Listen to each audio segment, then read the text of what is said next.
بسم اللہ الرحمن الرحیم۔ حدیث نبوی صلی اللہ علیہ وآلہ وسلم ہے کہ والدہ کی عزت کرنا نیک بختی کی علامت ہے۔ رسول اللہ صلی اللہ علیہ وآلہ وسلم نے دو ہی آدمیوں کو السلام علیکم کی خصوصیت سے وصیت فرمائی، یا اویس کو یا مسیح کو۔ یہ ایک عجیب بات ہے جو دوسرے لوگوں کو ایک خصوصیت کے ساتھ نہیں ملی۔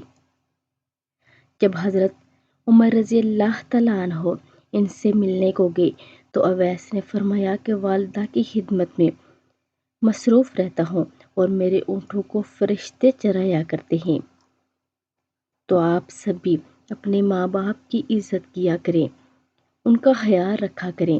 اللہ رب العزت آپ کو بھی بلند درجہ اور آپ کی بڑھاپے میں آپ کی اولاد کو آپ کا فرما بردار بنا دے گا۔